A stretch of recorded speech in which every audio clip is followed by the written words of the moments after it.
Itong kantang ito ay kantang nakatatak na sa mga Sharonians at tatak ng paghihiwalay nila.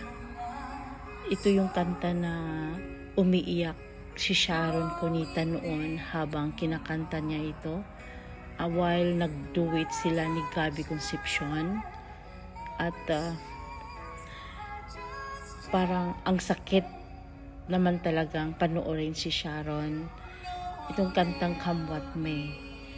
Hindi natin alam kung theme song nila ito, at siguro madami silang naalala sa kantang ito dahil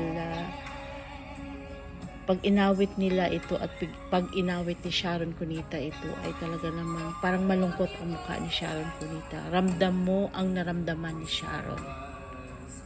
At kasi hindi talaga mabubura sa kanila ang nakaraan dahil may kasabihan nga tayo is first love never dies, and it was young, they are young before, but it is true love. Makikita mo talagang mahal na mahal ni Sharon Cunita si Gabby Concepcion. Di lang nila talaga makalimutan ang isa't isa dahil may isang kissing nagpapaalala sa kanila. May isang anghel noon na nagpapaalala sa kanila na they are always connected sa mga bagay-bagay dahil nga may anak sila. So, they will not forget each other. Talagang mayroon silang bridge na maalala nila ang kanilang dating pamilya na binuo. At siguro kung magkaroon talaga ng movie ito, kasama si Sharon Cunita, naku, talagang pagpipilahan ng mga tao dahil nga alam na ng mga tao ang kanilang history at talaga namang minahal sila ng buong madla, lalong-lalo na sa mga Pilipino, bata man o matanda.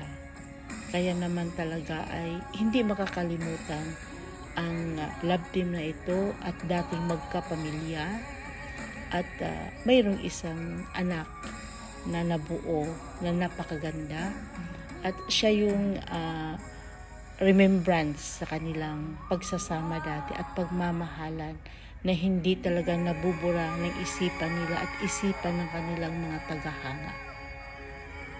So guys, Sharon Cunita and Gabby Concepcion, their heart concert tour 2024 ay nagbigay paalala, tatak at binuhay muli na pwede palang magkaroon o magiging magkaibigan muli ang dating magkaaway. Sabihin natin magkaaway dahil nagkahiwalay nga sila. Hindi nila, may mga bagay-bagay na hindi na napagkasunduan dahil nga ay mga bata pa sila. So guys, their heart concert tour, USA and Canada. Thank you for the megastar at kay Gabby Concepcion na pinaunlakan nila lahat ang request ng kanilang mga tagahanga na hindi bumitiw sa kanila mula noon hanggang ngayon, ay mahal na mahal pa rin sila ng kanilang mga tagahanga.